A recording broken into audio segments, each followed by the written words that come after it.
Story 1. I never saw his face. It wasn't an accident. It was a principle he lived by. His face didn't matter to him. His voice was what mattered. Calm, reserved, almost polite, which somehow made it even worse. He never raised his voice. No yelling, cursing, or threats. Just quiet, clear instructions that seemed to matter more than anything else. And of course, the smell of bleach. Strange, lingering, like it permeated every particle of air, making me feel even more disconnected from reality. I remember that day so clearly it seems like it happened only recently. It was raining. The kind of rain that seemed to refuse to stop, washing away everything around it. I had just left a coffee shop near campus, where I had grabbed a cup of coffee, oblivious to the storm outside. My umbrella forgotten on the counter, I was trying to order a cab on my phone when I felt someone cover my mouth from behind me for a moment. It was fast. It was precise. A gloved hand, cold and hard, pressed against my temple, and a scream choked in my throat. I was cut off from saying anything. When I woke up, I was lying on a hard mattress, in a room that could have been a mental hospital, small,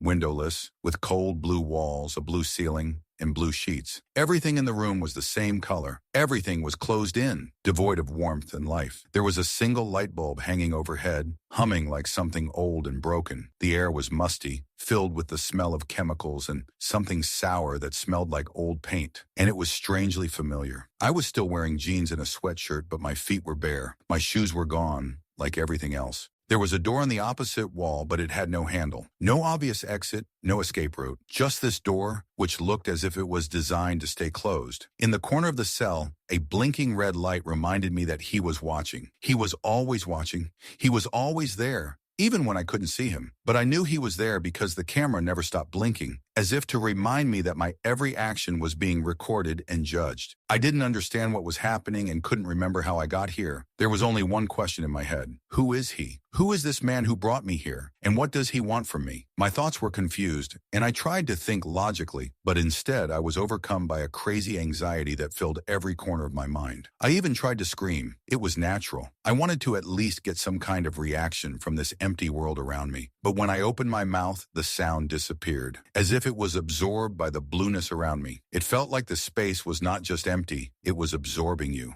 The first time he spoke, his voice was clear and emotionless. It sounded like it was coming from a speaker hidden somewhere near the ceiling. And I knew immediately that this thing wasn't just talking. It was watching. It was watching my every move. His voice wasn't old or young. It was empty, devoid of any color. Just a voice that said things I was obligated to do. I remembered asking him who he was. I begged, I cursed him. I promised him anything if he'd let me go. But he remained silent. And then finally he said something. If you follow the rules, you won't get hurt. The words fell on me like a weight. They offered no comfort. They were a threat. I realized that it didn't matter how I felt. All that mattered was following these rules. He had set them, and they were the only path I could take. Rule 1, don't touch the door. Rule 2, you will eat when the light is green. Rule 3, you will sleep when the light is red. The light in the room never went out. It just changed shades, going from one color to another. When the light turned green, a tray of food would slide through a narrow hole near the floor. Oatmeal, sometimes something like meatloaf. I always ate it. Hunger was stronger than anything else. I couldn't not eat, even if it seemed strange and unacceptable. It was simply necessary. The days merged into one big, indistinguishable state. I lost track of time because there was no clock or window in this room. I couldn't comprehend how much time had passed. Each day became the same as the last. The only thing I could do was watch. I looked into this camera, into a lens that seemed alive. I waited for it to change something, for him to change something. But nothing happened. Only the light changed. Only the food came, and I ate it. It was a routine that gradually became my only way to survive. And then I broke the rules. Not right away. It wasn't that easy. I waited for the red light to come on, and then, while I was pretending to be asleep, I put a piece of plastic under the tray slot. The slot was spring-loaded, and the metal cut my fingers, but I kept going. I knew it wouldn't be without consequences, but I had to do something. I had to see what would happen next. Silence. Then the voice came back. It was cold and hard. You broke the rule. I felt the air around me change. The light became white, blinding, cutting. It was so painful that I couldn't stand it. My skin felt like it was on fire. I covered my face with my hands, but the light didn't go out. It was a pain that went deep.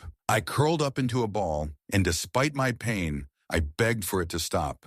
And suddenly the light dimmed and turned red again. There will be no more warnings. After that, I didn't try to break the rules. I followed them. I became obedient. I learned to listen. I became a part of this place. But everything changed after that day. I realized that I needed to change my approach. I needed to find his weakness. But above all, I needed to understand him. I woke up in my cage, like always. The red light filled the room, but it didn't seem so scary now. It was just part of the routine. I knew he was watching. I knew that if I broke the rules, the consequences would be dire, but somehow I couldn't stop. Something was constantly churning inside me, not giving me peace. Every day the same. Food, sleep, no windows and no door. Every day that took away a piece of my self-respect, pieces of my mind that I was losing more and more with each passing moment. I tried to think, tried to understand how I got here, what I did wrong, why I ended up in this hell. I remember how I once felt alive, free, with thoughts and hopes. But here in this place, all those feelings disappeared. I was like a machine, just fulfilling its obligations, not thinking about what was happening. He taught me to forget. Forget who you are. Forget everything that is dear to you. Forget, and then you will survive. Forget.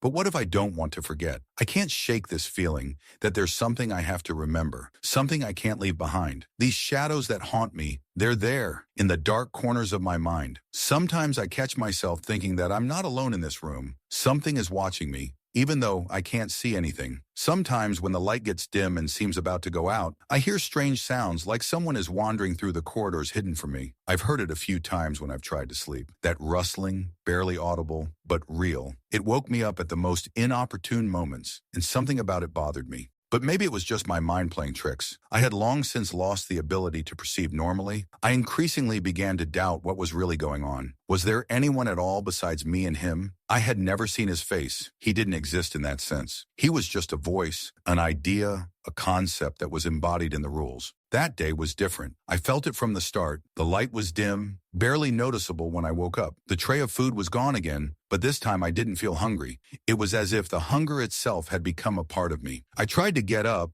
and see what would happen next, but the walls were squeezing me, not allowing me to move freely. All this emptiness around me felt like a restriction that I couldn't escape. There was no green light, no signals, just silence. I didn't know how much time had passed, but I knew it was the moment. I had to do something. Something was wrong. My hands were shaking, but I couldn't stop. I pulled out the piece of plastic I'd carried from the previous time from my clothes. It felt strange, like I was ready for something, but I couldn't figure out what it was. The plastic felt cold in my hands, like the same smell of bleach had seeped into its structure. I held it to the wall, trying to figure out where the exit was hidden. And then something strange happened. The wall began to vibrate slightly, almost imperceptibly, but I felt it. That was the moment when I realized that I was not alone. Something was nearby. There was a quiet, barely noticeable sound, but it was so clear that I realized that these were not just sounds from me. Someone was nearby. Panicking, I let go of the plastic. My heart pounded in my chest, and I felt the lump of fear rising in my throat again. I couldn't stop.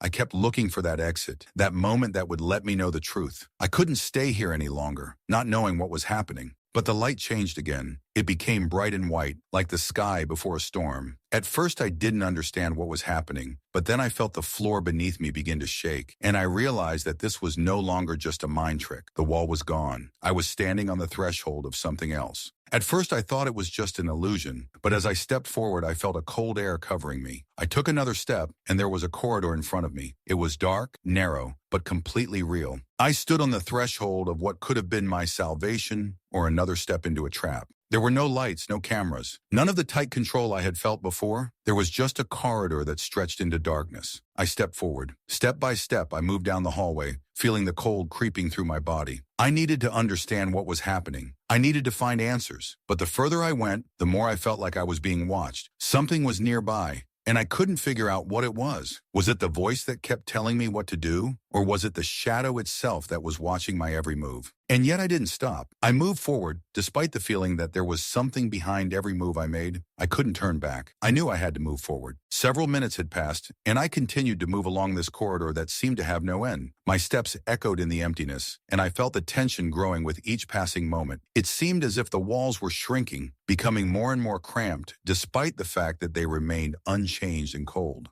The air became heavy, and I felt it pressing on my chest, becoming more and more difficult with each breath. With every step I took, the feeling that I was not alone grew stronger. This chill in the air was not simply natural, it was alive. I could not understand where it was coming from, but I knew it was not of this world. Sometimes it seemed as if someone was watching me from behind, or perhaps I felt its presence penetrating me. Every corner seemed darker, and in each of them I began to see images that disappeared as soon as I tried to look at them more closely. Shadows. I knew it wasn't just my mind playing tricks on me. These shapes, these forms, something hidden in the dark corners, always there, on the edge of my perception. I tried to ignore them, but the more I tried, the stronger they became. At some point I noticed that the hallway was no longer just dark, and the light began to flicker dimly. It wasn't just electric lighting, it seemed to be reacting to me, becoming brighter and dimmer as I approached it. I slowed my steps, feeling something inside me begin to make me wary. It was a feeling of being trapped. I didn't know who or what had set this trap, but I felt like I shouldn't have come in here. The light, flickering and fading, made a tiny sound that echoed off the walls. It wasn't exactly a noise, more of a vibration, but it was clear enough to make me stop. I didn't know what it was, but intuitively, I knew that if I took another step, something would happen. Maybe this was my last chance to go back, but I couldn't. I couldn't stop. I needed to understand what was happening here. All these fears and sensations, all this pressure inside me, were pushing me forward, into the unknown. I kept moving. And then finally I felt how the corridor, which seemed endless, began to narrow. It was not just a feeling. The walls shrank, the space became even tighter, the air became thicker. I tried to hold on, to go forward, but fear constrained my movements. I felt how something dark and evil was watching my every step, and then I heard it whisper. The one I thought I was imagining. Quiet at first, barely audible, as if it were part of the walls, as if the air itself was whispering words to me. And yet the further I walked, the louder the whisper became, as if it were trying to tell me something. It sounded strangely familiar, but I couldn't make out the words. I stopped and listened. The whispering grew louder, becoming a strange, incomprehensible stream of sounds. Its continuation became so unbearable that I decided I could not stand it any longer. My heart began to beat faster, and my breathing became ragged. In that second, I realized that I was not just alone. I was part of something much larger, something that controlled my every move. I took another step, and as I did, I felt as if the ground beneath my feet began to vibrate slightly. The entire corridor began to shake, as if its structure was unstable, and this sensation was not from me, but from the space itself. And then, as if in response to my step, the light in front of me flared brightly, blinding me for a moment. When I was able to open my eyes again, there was a figure standing in front of me. I couldn't make out any clear outlines. It was just a shadow I couldn't place. Tall and dark, it stood still, as if waiting for something. I froze and it didn't move, but something inside me made my heart skip a beat. I knew it wasn't a person. It wasn't something I would encounter in the real world. It was something more. It was something ancient, as if the shadow itself embodied thousands of years of dark stories. I took another step forward, unable to stop. At that moment she spoke, not with words but with something deeper than any sound I had ever heard. It was a whisper, but now I realized it was not just a whisper. It was a wave of energy that penetrated me, as if it were searching for something. It was searching for me. With each passing moment, I felt it filling my soul, consuming my thoughts, my memories, my hopes. It wasn't just fear, it was something much more. I felt my body begin to tremble, something dark and powerful awakening deep within me. And at that moment I realized, I can't run away, I can't go back. I was already a part of this place. The shadows were not part of this world. This was their world. I stood in a dark hallway, my body gripped by an indescribable sensation. It was as if I was no longer quite myself, as if my thoughts were clouded and reality warped. The shadows that had once seemed merely a trick of the light now seemed not only real, but alive. They moved, though they were not physical beings, but rather something that lay beyond perception. I tried to picture their outlines, but my eyes could not focus. It was something incomprehensible. Every step I took made the walls shrink even more, as if the space around me was trying to close in. The air felt heavy, as if I was trying to breathe underwater. I tried to find a way out, even though I knew there might not be one in this place. Suddenly, I felt something flicker at the edge of my vision, as if someone's hand had touched my skin invisibly. It was subtle, barely perceptible, but enough to make my heart clench in my chest. I turned around, but there was nothing, only endless darkness and emptiness. At first, I thought it was my nervousness again, a trick of my mind. But the more I felt this cold, the stronger my fear became. I began to move on,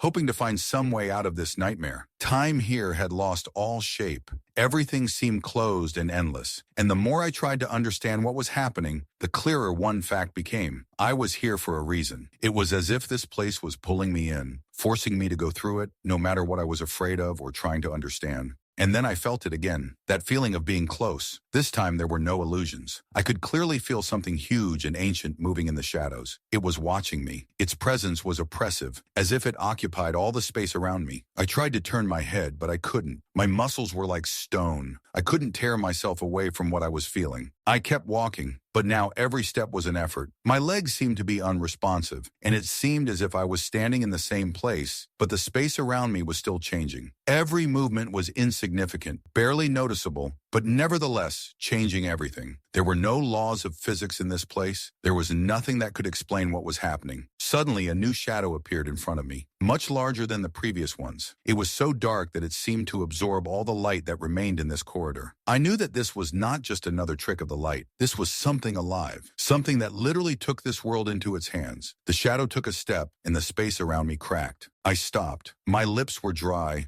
My breath was ragged. I didn't know what to do. My body couldn't move. I felt myself slowly disappearing into this dark world. I tried to remember how I got here, but the memory was foggy, as if I didn't know who I was. And then, silence. The shadow stood there motionless. I could feel its gaze, even though it had no eyes. It was excruciating. Every moment seemed long, and I, standing before this unknown evil, felt everything inside me crumble. It was as if I was driven into a corner with no way out. And suddenly, as if the answer was inside me, I understood. This place did not demand understanding. It did not thirst for logic. It lived by its own laws. I was just a part of its existence. My presence was not accidental. I was not here to understand what was happening. I was here to experience it, to become part of this horror. I began to take a step back. The movement was barely noticeable, but it did not go unnoticed. The shadow took a step back, not letting me out of its field of vision. I felt the world around me begin to dissolve, as if I was no longer standing in this corridor, but moving in another dimension where there was no place for simple human feelings. I walked faster, feeling the shadow following me. Step by step, I tried to slip away, but each step only brought me closer to it. It was excruciating, as if I couldn't get out of my own head, out of this nightmare that was enveloping me.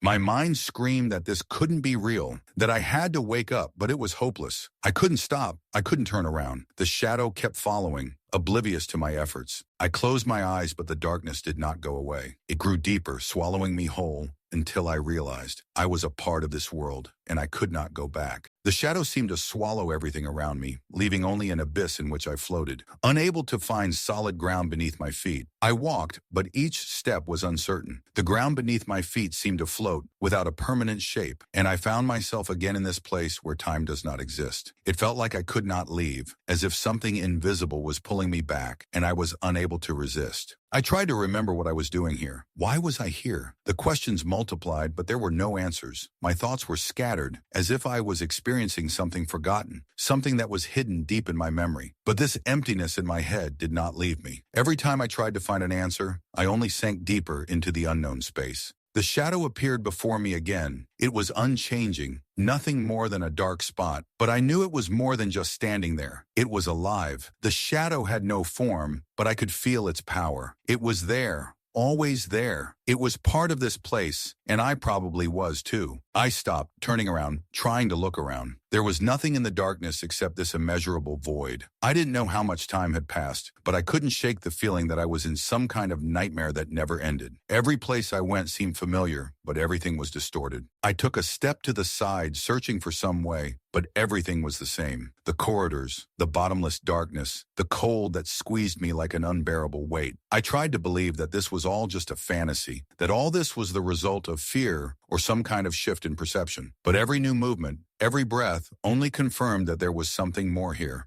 I kept walking, but with each step it became more difficult. I felt the space around me shrinking, as if these walls were not just physical objects, but some living being that was taking shape to trap me inside. At that moment, I began to hear faint sounds coming from the dark corners. They were not the sounds of people, they were something else. Light footsteps, almost inaudible, but they were everywhere. And then something unknown and long forgotten came back to my mind. I remembered. I remembered that I had been here once before. Not in this physical place, but in this state. It was in childhood, when I would wake up in a cold sweat after nightmares. It was that feeling of fear that began to paralyze my body, and my mind, locked in the void, could not find a way out. I had been there, in this world full of ghosts, and now it was here, again. My thoughts were jumbled. I tried to find some kind of explanation for it, but the memory slipped away like sand through my fingers. All I knew was that I couldn't leave this place. My life might be trapped here, in these corridors, in these shadows. Suddenly I noticed another sign. Black spots began to appear on the walls. They were not random, they spread, as if something was being absorbed into the walls. These spots were something alive, as if the wall itself began to breathe, slowly and heavily. I could not understand what it was, but I felt how it was watching me, as if it understood my fears and desires. And suddenly, like a revelation, I realized that these were not just walls, not just a place. They were something more. I was trapped. This place didn't exist for me to escape from. It was part of something old, something ancient, and I was part of it. I tried to resist, but I knew my efforts were futile. This world, this shadow, they just were, and all I could do was exist within their boundaries. I walked on, still hoping to find a way out, although I knew that the way out no longer mattered. My gaze fell on those strange spots again, and I froze. I did not know what exactly had happened, but in those moments it seemed to me that I saw them. Ghosts, echoes of long-departed souls, they looked at me. Their faces had no clear contours, but I felt their presence. Their eyes, dark, lifeless, were directed at me, and I felt how their silent cries cut my soul.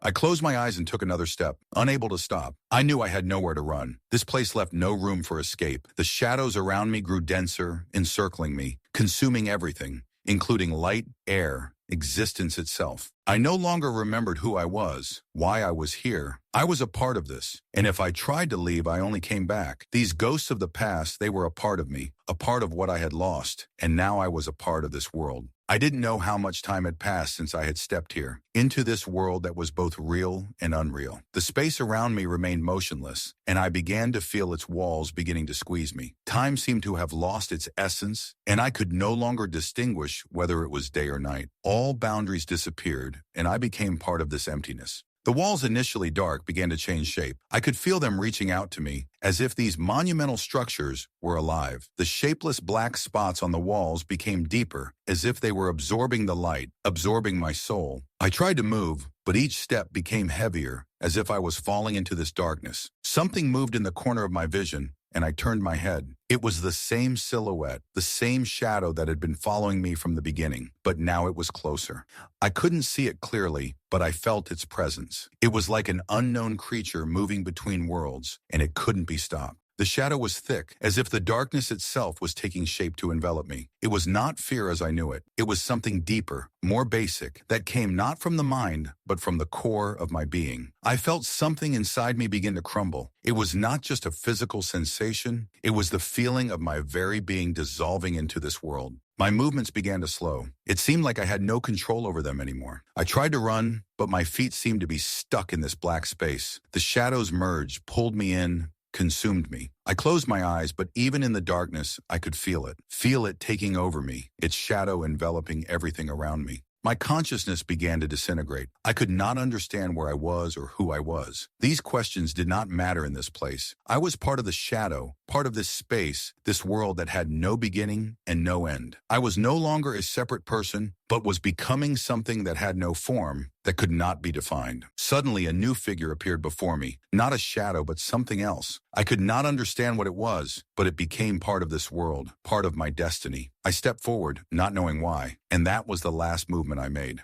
The world around me began to sway. I stood as if in the midst of something great and destructive. In that moment, I realized that I was not leaving this world. I was becoming a part of it. My essence was dissolving in this ruthless, ancient place, and then I realized that I could not leave. I was not here by accident. I was a part of this world from the very beginning. I wake up, but I'm not sure if it's a real awakening. It feels like I'm still in this world where time doesn't exist, where the boundaries are blurred and every moment stretches to infinity. I feel like all my thoughts are dissolving into emptiness, and nothing comes out of this state to comfort me. Something tells me that I am not in the same place as before, but the memories are unclear, and I lack the strength to return to the moment when I was conscious. Everything seems so foggy that I can neither remember nor understand how I ended up here. I try to stand up, but my body doesn't feel like it belongs to me. Every movement is accompanied by heaviness, as if I were drowning in myself. I try to look around, but the space around me is not just darkness. It's something more. The dim light seems to cast invisible shadows, and I feel them wrapping around me. Trying to focus on something specific, I realize that it's pointless. No thought finds its completion. Not a single sound. Emptiness, absolute silence. My body glides through this space, not knowing where to go. I don't know how long I've been wandering, because time here, like everything else, is meaningless. I've lost the ability to measure it, lost touch with any landmarks. Every step seems to lead me only to greater emptiness. Then there is a light, barely noticeable, dim, like a spark in the night. I walk towards it, not understanding what attracts me. It is not light in the usual sense. Rather, it is something mysterious that attracts me like a magnet. I quicken my pace, not feeling tired. But the closer I get, the more this light seems strange and alien. It is not light, but some kind of fog that hides my goal, turning it into something impersonal. Suddenly, the light disappears, as if it had never been there, leaving behind only an indescribable emptiness that becomes even more tangible. I stop. I don't know what I'm looking for or what I need, but I understand that I can't continue as before. The silence becomes deafening. I feel like I am losing myself, dissolving in this place. I cannot understand how long I have been here. Everything becomes endless, but also instantaneous. I simply disappear into this place that has long ceased to be a space. It has become something more than just darkness. It was a space without history, without a past, and I became a part of it, like everyone who came before me. I don't remember how long I stood there, trying to figure out what was happening, but one thing was clear. I couldn't get out of here. No matter how hard I tried. Everything I knew disappeared like fog, and I found myself in a world where I didn't exist. There was no fear, no hope. It was oblivion, absolute and eternal. As I tried to find some kind of explanation for what was happening, I felt the darkness begin to consume me again. It no longer seemed hostile. It was not an enemy. It was simply a part of everything, and I became a part of it. At that moment, I realized that I had forgotten who I was. I had forgotten everything I had ever known. My identity, my memories, my feelings, all became part of this darkness. I was and was not at the same time. And in this emptiness, in this oblivion, I finally realized that there was no beginning and no end. I disappeared. Story 2. 6 years ago, I was sitting in a Starbucks coffee shop, like any other day. The usual routine: walk in, order a cappuccino, sit by the window, watch people, absorb their conversations and noise, as if the world around me were a screen and I was just a spectator. I rarely dwelled on any details. It was enough for me to just be part of this picturesque bustle. But that day, everything was different. I felt his gaze before I saw him. He was sitting in the far corner, leaning slightly toward the table, his eyes sliding over me, but not looking away. At first, I thought it was a fluke, that I might be exaggerating. I often caught people looking at me in places like this, but this one was too long, too insistent. I couldn't put my finger on it exactly, but there was something about his certainty that I couldn't ignore. His eyes were following my every move, and I couldn't figure out why. I didn't want to show any concern, so I just kept drinking my cappuccino and looking out the window, trying to appear relaxed. But my thoughts wouldn't leave me, and I started to feel uneasy. I knew I needed to do something to get rid of this feeling. I stood up, deciding to order myself a snack to distract myself. Maybe I was just being paranoid, but as I approached the bar,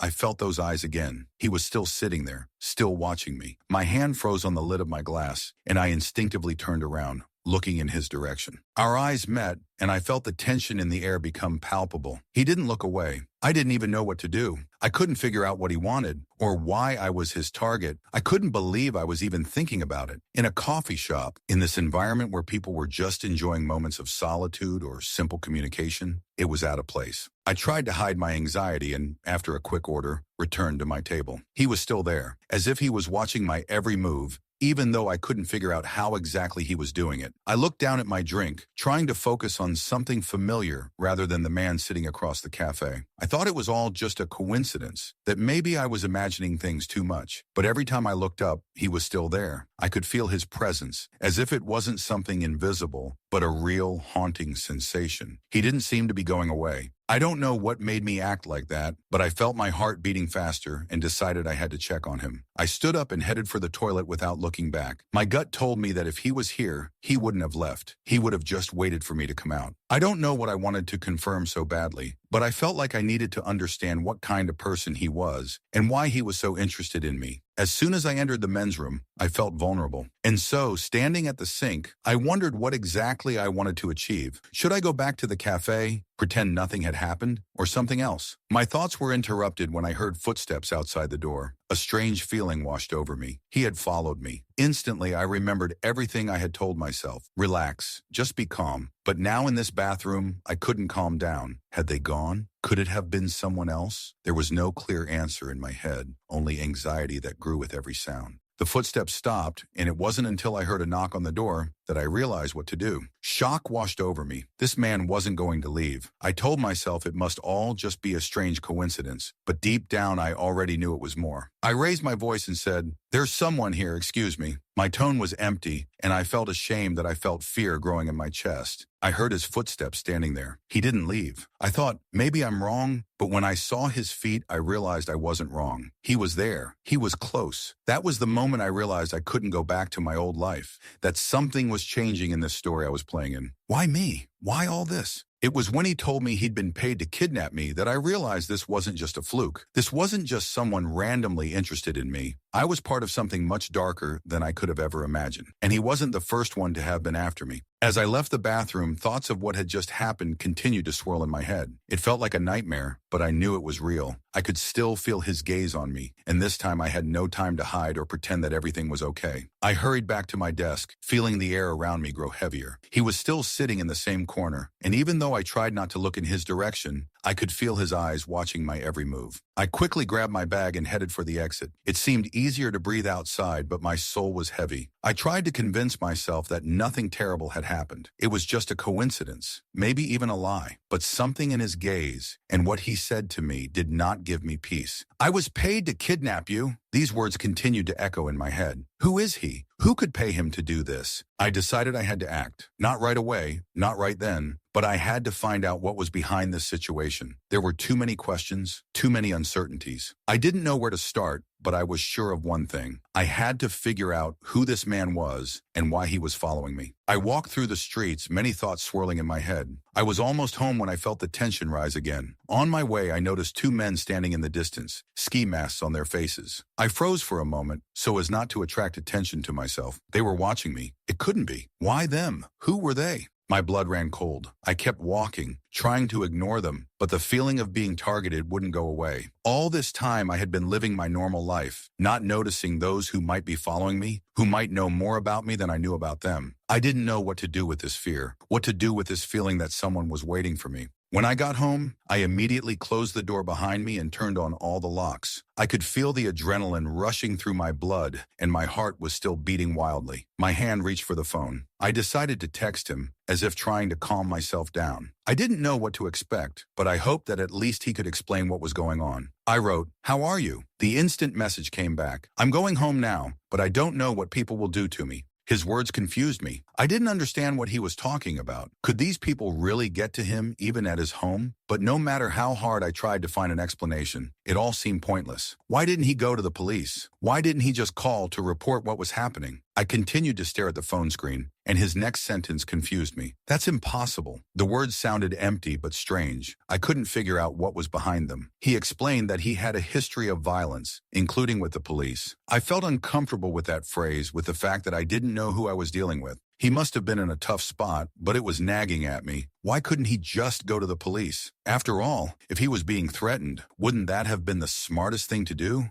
I tried to calm myself down by offering him some simple advice. Go home, lock the doors, and if anyone knocks, call the police. He agreed, but my mind was already in turmoil. That evening, I received another message. They found me. I was shocked. I opened the photo he sent. One of the men was not wearing a mask. It was my uncle, the same uncle I hadn't spoken to in a long time, the alcoholic who had disappeared from my life 10 years ago. I was shocked. Why was he with these people? Why were they stalking me? Could this all be about him? My uncle wrote, "I know them. I owe them money. I stole from them a few weeks ago." My head spun at the words. Did this have anything to do with my family? With that old debt? I didn't know what to do. Fear mixed with confusion overwhelmed me. I realized that the situation was getting out of control. I had to act quickly. I wrote to him again. Call the police now. Do it. But there was no answer. Hours passed, and all I could do was sit and think. My thoughts were overwhelming me. Why did I end up in this situation? Why did I have to deal with people from my past? Why was I being stalked? From that moment on, it became clear to me that I couldn't just ignore what was happening. My uncle had disappeared, and with him, the whole thing was eclipsing me. At some point, I realized that I would have to go to the police to sort this out. A week later, I went to the station to file a missing person report and try to get a restraining order against my uncle. I wanted this to be over so that I would never meet these people again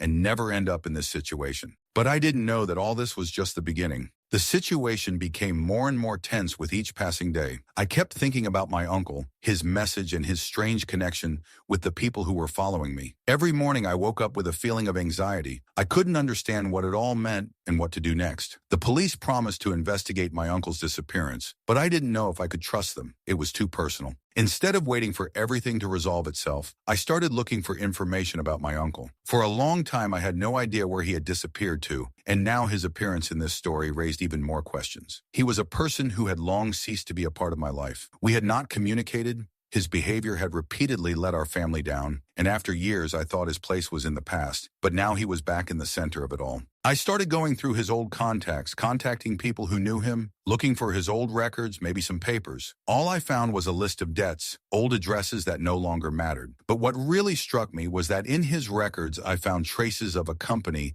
that figured in the context of the people who were following me. Suddenly it became clear to me, this was not just a coincidence. My uncle was part of something bigger. I sat in my room, wondering what to do with this information. It was clear I was playing a dangerous game. I needed to learn more about the company to understand what exactly connected it to my uncle, and therefore to me. Why was this all connected to my family? Why did I have to be part of this story? I decided not to rely only on the police. I knew that time was running out. This feeling of constant persecution did not leave me. Every movement, every glance on the streets, everything seemed part of some plan for which I was not prepared. I needed to meet people who could explain what was going on. My mind raced with ideas about what to do next, how to figure out who was behind this, how to figure out what I needed to know about my uncle. I decided to go meet the man who had helped me that first night, the man who had said he'd been hired to kidnap me. He'd promised to stay in touch, but with each passing day, it was becoming harder to figure out how much of that was still worth accepting as truth. I couldn't forget his words. I'm doing the right thing, but I got paid. Those words haunted me. And what did he mean by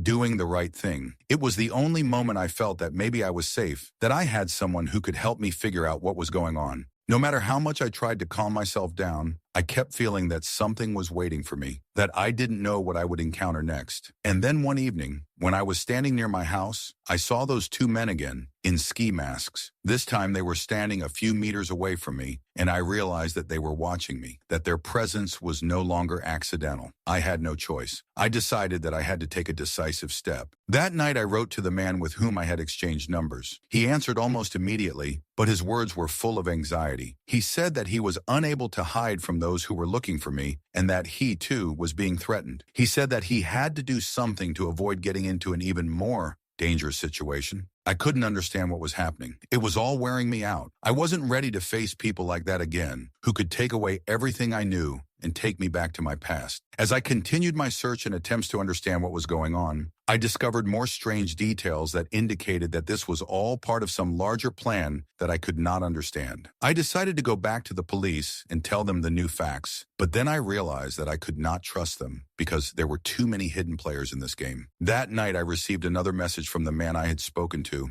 and his message was disturbing. I can't hide anymore. I have to meet them. If I don't, they will come for me. His words were heavy, and I knew he was trapped with no way out. The next morning, I decided I had to act. The police couldn't help me, and those who were watching me knew more than I did. I decided to act on my own. I needed answers, and I was willing to risk everything to get them. The next morning, I decided I couldn't stay in the dark any longer. My patience was exhausted, and this was my last chance to find out what was behind all this. My plan was simple. I had to meet the man with whom I had exchanged numbers. He was apparently connected to the people who were following me, and I needed to talk to him directly, find out who was really behind this stalking. But there was one but. I was no longer sure that I could trust this man. I walked through the deserted streets, a feeling of unease that never left me. It seemed that every corner, Every glance hit a threat. The police could not help me, and there was no one around me who could answer the questions that tormented me. My uncle, who had disappeared from my life many years ago, suddenly became part of this dark story. He should have been apart from all this,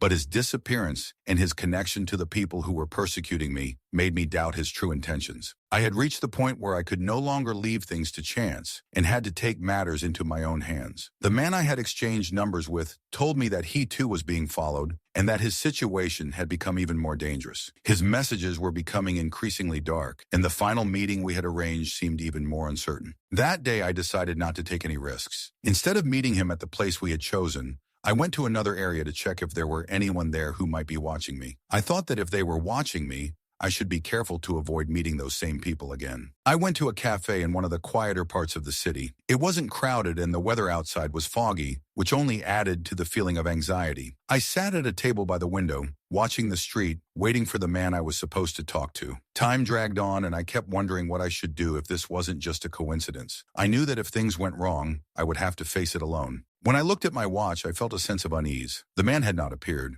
Instead, I saw a group of people standing at the entrance to the cafe. Their actions seemed strange. They often looked back as if they were expecting someone. I knew that this could not be a coincidence. I hurried to get up and head for the exit, but I felt that someone was following me. I walked across the empty street, trying not to attract attention, but my heart was pounding in my chest. Suddenly, I felt someone approaching me from behind. I quickened my pace, but suddenly I ran into the very man we were supposed to meet. He looked confused, his face was pale, and his eyes betrayed his anxiety. "I can't do this anymore," he said, not hiding the fear in his voice. "They're close. We're in their web. You don't understand who you're dealing with." I felt something click inside me. His words confirmed everything I had feared. He was in the same situation as me, and now I began to understand that this whole story was part of a much more complex and intricate game in which neither he nor I had any control. Their network was the key word. I knew that this was no accident, that I was part of something much larger. The man continued, but his words seemed confused and incoherent. He spoke of people he knew, but he never specified who exactly was behind it. I realized that his situation was no better than mine,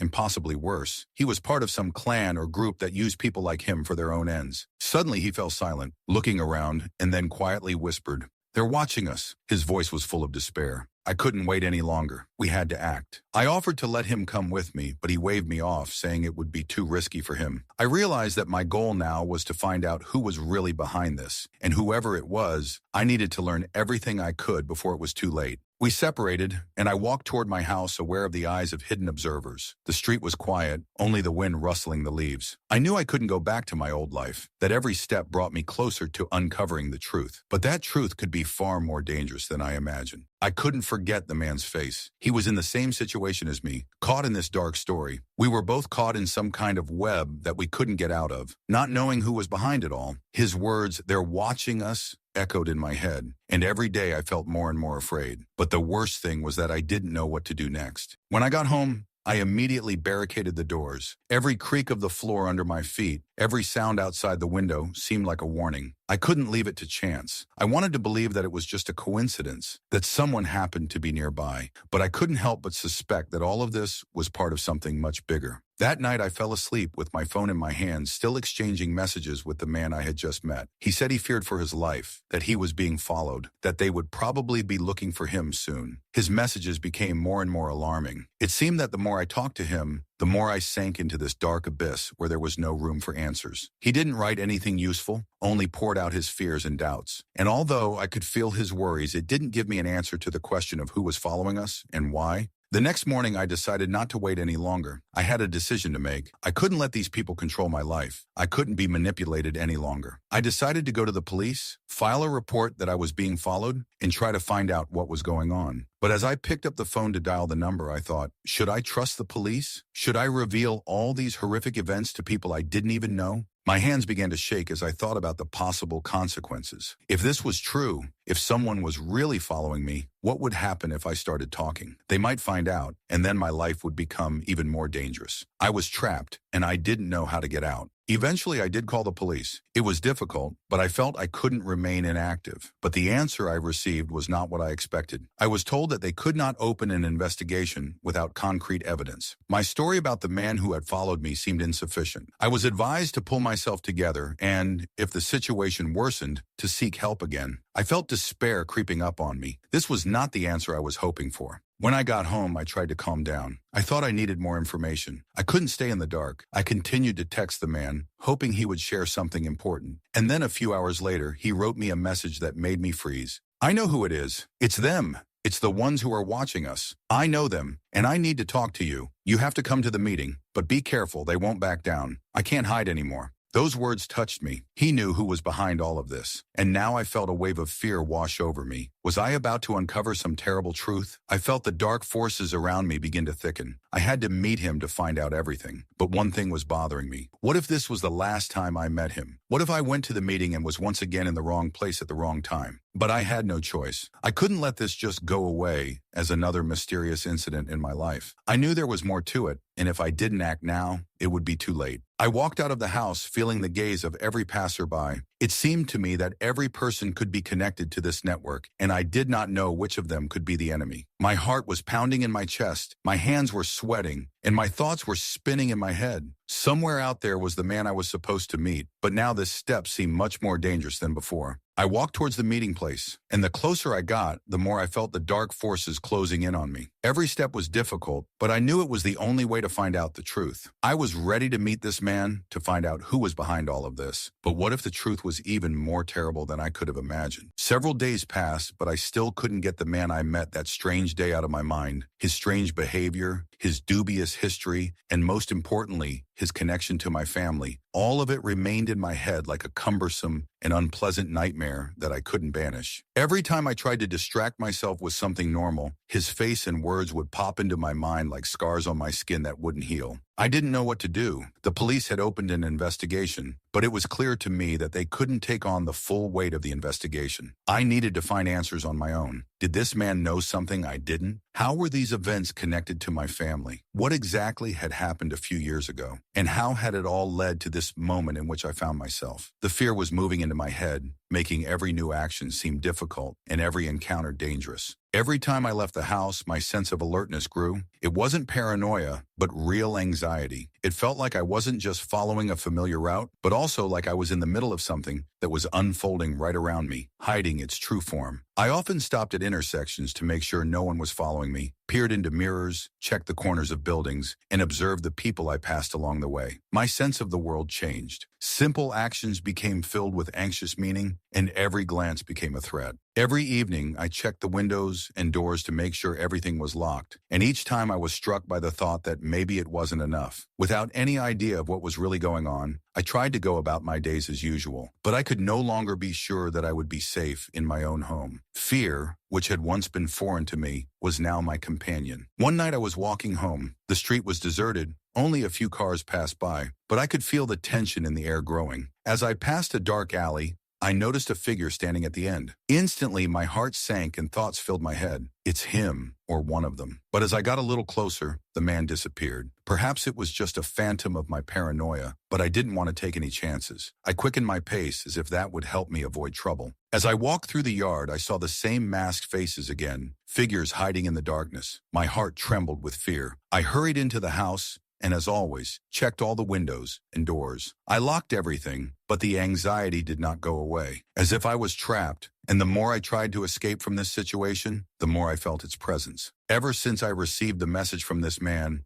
I had been thinking about him constantly. His words haunted me. I should have done something, but I couldn't. It was strange and unsettling. He said he was in debt, that he was being bullied by those who were watching me, and I couldn't figure out what was really going on. He couldn't go to the police. He couldn't tell me the whole truth. He was connected to this, and it seemed like every day I didn't solve this mystery brought me closer to inevitable disaster. And yet, despite this fear, I couldn't shake the feeling that something had to be done. Something had to happen. I had to find out the truth. What had happened to my uncle? Why was his name in this investigation? And what other terrible secrets was my family hiding? But the question I couldn't get out of my head was, how would this situation, which seemed so confusing, at some point touch me again? Who was behind all this? A few more days passed, and I decided it was time to go back to the police. I hoped that they might investigate further than I could and uncover all these connections. But every time I approached the police station, I was overcome by the feeling that I couldn't tell them the whole truth. Too much was tied to my family, and I didn't know how much I trusted them with this. What if this man I was talking to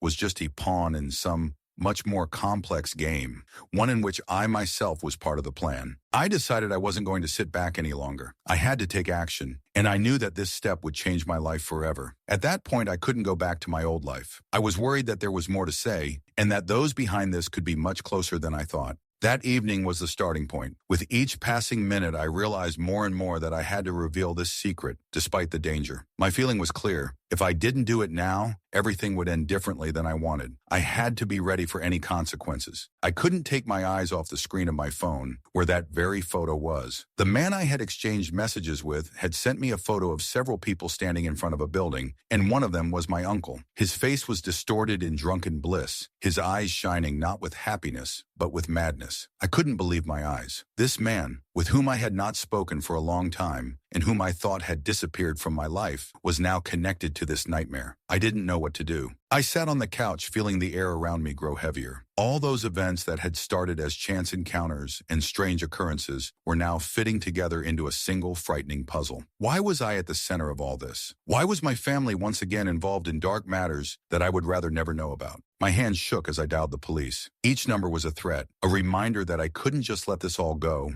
I couldn't just forget. And as soon as the phone started ringing, I froze, listening to my breathing. The voice on the other end of the line was calm, but I thought I could feel the tension. I told him everything I knew, and even though the officer offered a measured promise of help, I still couldn't shake the feeling that I wasn't fully believed. After that, I went back to my phone, but my thoughts were increasingly consumed by images. I tried to imagine what might have happened if I hadn't met that man that day at Starbucks, if I hadn't noticed those masked men. What would have happened if I had simply continued living my normal life, ignoring the oddities? But these questions made no sense. My life was no longer normal. And then I got another message. It was from the same man who had led me to this shocking discovery. On my phone screen it read, "They came for me. I can't hide. Goodbye." My heart felt heavy at the words. Was this the end? Why did he write like that? I felt his fate tied to mine, and I couldn't understand how things could turn out so quickly. The next morning, I decided not to wait any longer. I had to find him. No matter what I had to go through, I had to find out what had happened and not let this story end like this. I left the house earlier than usual, and my steps were firm, although deep down I knew it could be dangerous.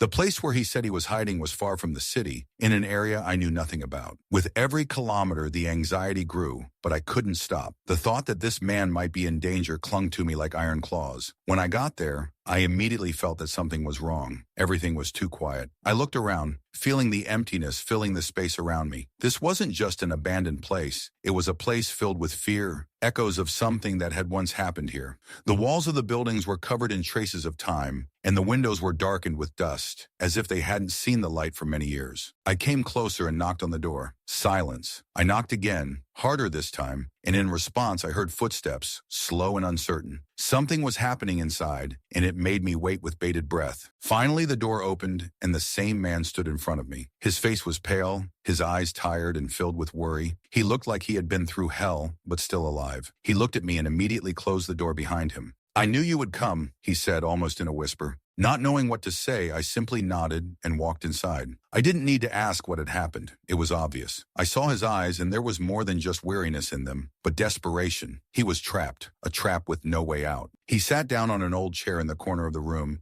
and motioned for me to sit next to him. Everything was dark. Only a weak light from a lamp hung over the table, illuminating the dim space. I knew we couldn't stay here for long. Every moment was dangerous. "They are after me," he said, "and I can't run away any longer. They will find me anywhere." I felt the hair on the back of my neck stand up. Those words, spoken quietly and with such horror, made me realize that the situation was much more serious than I thought. I didn't know what to do, but I knew one thing. I couldn't leave him here alone. We sat in silence, the sound of our breathing the only sounds, and I considered what to do next. At that moment, I realized that I couldn't just leave. I was connected to this man, and if I left him here, it would mean I'd be leaving him to the mercy of whoever was after him. But I needed more information. I had to know what was really going on. I realized then that the only way forward was to discover the truth, no matter what dire consequences it might have. Story 3.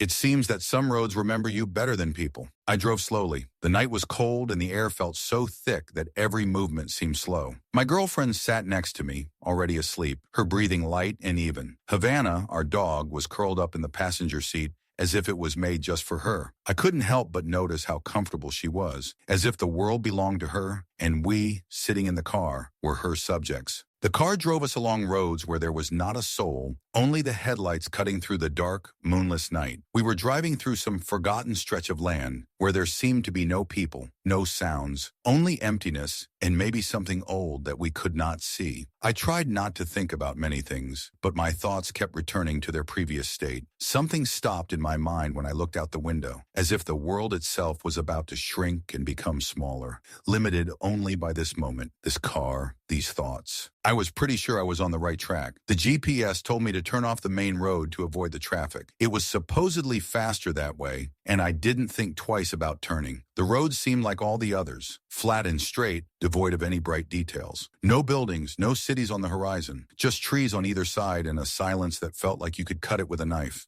But after we had driven a few kilometers, I felt something strange. It was like a slight pressure on my chest, as if the world had suddenly shrunk and the air had become heavy. I couldn't quite put my finger on what was bothering me. Maybe it was just fatigue, or maybe I was just thinking too much about what I hadn't managed to do today, about the things that continued to hang like a fog in my mind. But there was something about this road, this place. I could feel it in my bones. Something was wrong. The road was empty, without traffic, but inside me a pressure began to fill. It wasn't just anxiety. It was like I was being pulled by something I couldn't understand, but felt. I tried to ignore it, focusing on the road, but it wouldn't go away. Then I saw him, a man. He was standing on the side of the road as if he were just waiting. He wasn't waving or looking worried, as he usually does when someone is in trouble. He was just standing there in the shadows of the trees, as if he was part of the night. I slowed down, though I doubted I needed to. He was far away, but strangely, his presence was so palpable that I couldn't just drive past him. When the headlights finally illuminated his face, I almost forgot to breathe. I knew him, or rather, I had known him once. This was Marco, the same Marco with whom I had once walked these roads, talked, sat on an old bench by the depot that had long since disappeared. We often walked here lost in our thoughts, not needing words. Everything was simpler then. He was one of the few people with whom I could remain silent, and it didn't seem strange. We were like two strange pieces of a puzzle, not trying to fit into a framework to meet the expectations of others. Marco disappeared as suddenly as he had appeared in my life. At some point, he was just gone. No explanation, no goodbyes. I didn't ask why. It just happened. He was gone, and I didn't try to find him. I didn't understand what it was for me, but something inside me quietly gave in when he was gone. He wasn't the kind of friend I'd go on adventures with, but his presence made me feel like the world might be a little simpler than it seemed. Marco, I breathed out the word, not believing my eyes.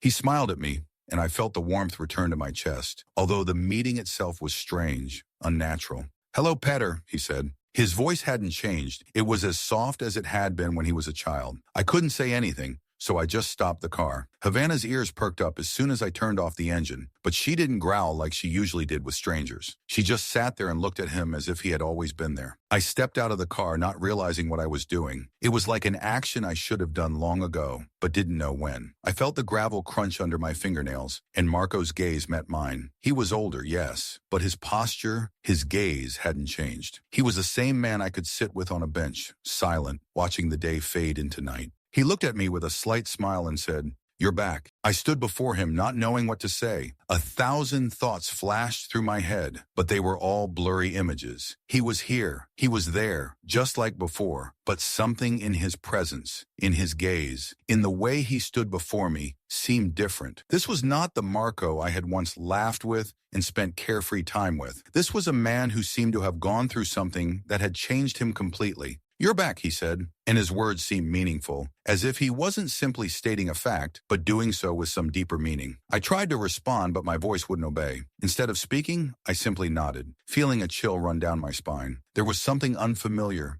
ineffable in his gaze, as if he saw not just me, but something hidden behind my appearance, something deeper, hidden. I looked around. The road was as empty as before, but now it seemed more than just a forgotten piece of land. It was part of something else, something I couldn't understand. Marco stood before me, like a piece of this world, a piece I couldn't describe in words. He was here, and it wasn't clear what he was doing. There was no explanation, no cause and effect, just his presence. "You're not here by accident." His words were almost a whisper, but I heard them clearly. I cringed, as if they were too heavy for me to understand. We were both silent. I was searching for something that could answer all the questions, but his silence was like a door behind which something was hidden that I was not ready for. I never thought that meeting him would cause so many disparate images and thoughts to appear in my head. "Why are you here?" I finally forced the question out. I didn't know why I was asking it, but something in that moment demanded an answer. Marco stood still, but it seemed as if he was thinking for much longer than I could comprehend. He was the same man he had been before, but there was a shadow of something undefined in his eyes. He did not answer right away. He simply stared into space, as if pondering how to say what needed to be said.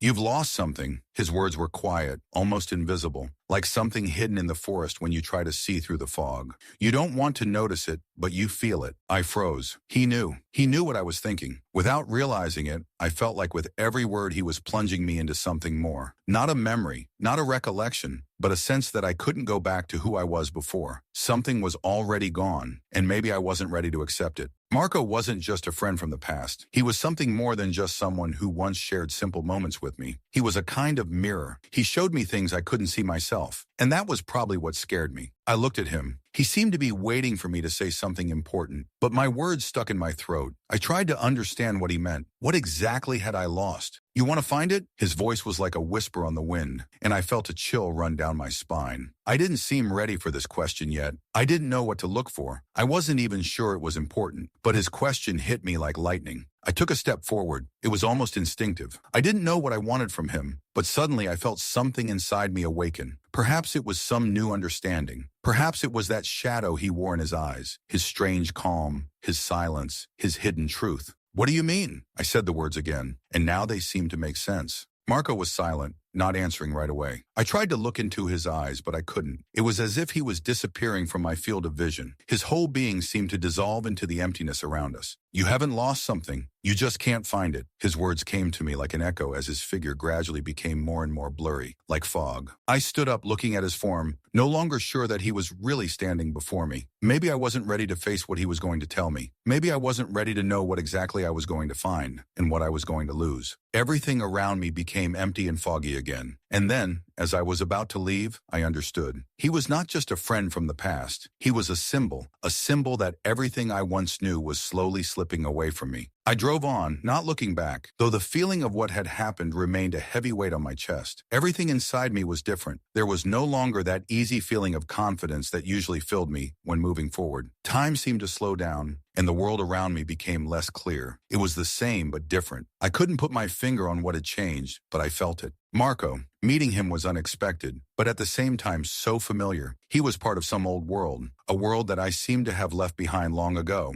I didn't know why he had appeared or what his words meant to me, but I couldn't shake the thought that all this was not just a coincidence. My girlfriend was still sleeping. Her breathing was even and calm, as if she was completely in her own world, in which there was no place for these strange events. I envied her at that moment. Everything was so simple, so direct for her. In her world, there were no shadows, no questions, no things that could not be explained. I glanced at the rearview mirror again, as if hoping to see something that would explain what was happening. The road was empty. There was no movement outside the windows. Only the dark silhouettes of trees stretched along the road. Their branches, like hands, reached out to us, and I felt like I was short of air. But there was no sound, no life around. What was I looking for? I knew I wouldn't be able to find all the answers at once, but something kept me moving forward. My thoughts returned to Marco and his words. Not lost, but I can't find. What did that mean? What exactly was I supposed to find? Why did his words seem so important? I couldn't concentrate. Everything around me seemed distorted, and I began to doubt my certainty, my knowledge of the world at all.